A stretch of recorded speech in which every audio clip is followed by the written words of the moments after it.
The Great Invocation is a universal prayer that was given to Alice Bailey, a prolific writer on mysticism.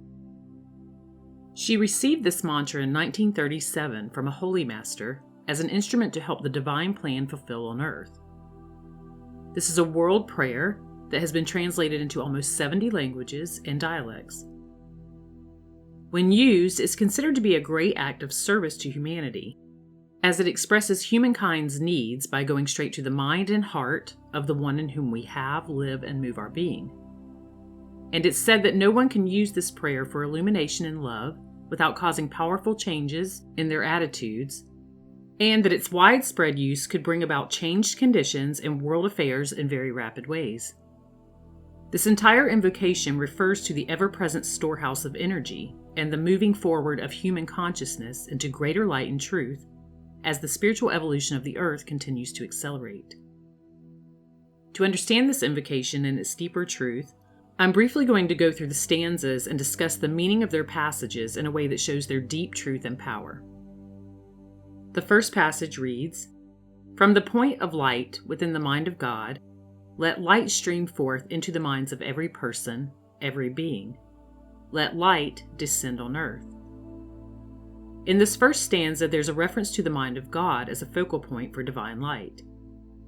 It's an invitation to create a visualization of a beam of light, full of illumination and healing, pouring into the minds of the self and all others to offer understanding and enlightenment. When we invoke the mind of universal truth and say, "Let light stream forth into the minds of every person, let light descend on earth," we are voicing one of the great needs of humanity, the illumination and awakening of human minds. The second passage reads, "From the point of love within the heart of God, let love stream forth into the hearts of every person, every being. May the great messenger of God return to earth." In the second stanza, there's an invitation of the transmitting of love from the focal point of the spiritual center to every form created in the divine manifestation. This assists us in opening our hearts to this energy of divine love.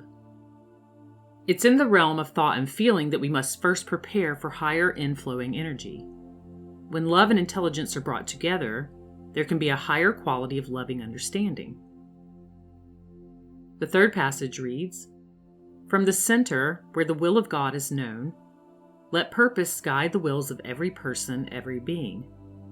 The purpose which the holy masters know and serve. Let goodwill and the will to do good descend on earth." In this third passage, there's an invitation that the human will can be brought into conformity with the divine will. There's indication in these lines that humanity itself cannot yet grasp the entirety of the higher purpose. But as that higher purpose can influence human will and bring forth goodwill, we can invoke that higher purpose without knowing exactly what it is, and in turn have the ability to go out into the world and express it. The fourth passage reads, "From the center, which we call the human race, let the plan of love and light work out, and may it seal the door where evil dwells." In this concluding passage, the human race relates to all souls. This is an invitation to hold in the light any situation needing assistance by visualizing the higher outcome. Although we may not know what the divine plan is, we can intuitively recognize that it exists and determine to play our part in its manifestation. The phrase, "seal the door where evil dwells," is often misunderstood. The explanation of this line lies in the fact that it's the responsibility of humanity to close that door, symbolically speaking, to the past and anything that may stand in the way of a better present and future. When mind, love, will, and light have been invoked through these four passages, we anchor all of these powers in humanity itself. In this way, all these divine qualities express themselves and find fulfillment. In this now moment, love is allowed to flourish, intelligence can function correctly, and the higher will can be expressed. In some versions of this prayer, there's a fifth stanza that states, "Let light and love and power restore the plan on earth." When humankind has reached the full stage of living by spiritual laws and principles, the divine plan will be restored on earth. The final line contains the idea of this restoration. The first three stanzas appeal to the three aspects of divine life which are universally recognized: higher mind, higher love, and higher will, or purpose. The fourth stanza points out the relation of humanity to these three energies of intelligence and our deep responsibility to implement the spreading of love and light on earth. Then comes the final solemn demand that this plan of love and light restores the entirety of the divine plan. If you prefer to substitute the word God for another name that has meaning to you, these spiritual energies will still be tapped into and brought into activity. Through clear intention and directed thought, this invocation is enacted to bring about the highest desire of the very soul of humanity itself.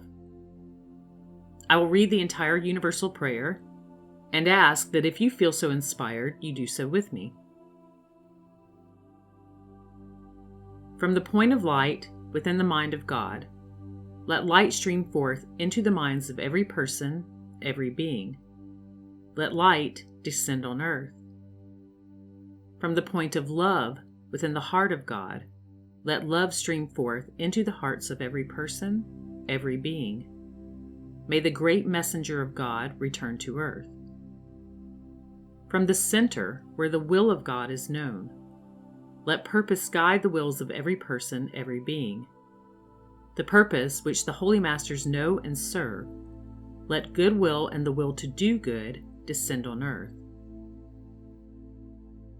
From the center which we call the human race, let the plan of love and light work out, and may it seal the door where evil dwells. Let light and love and power restore the plan on earth.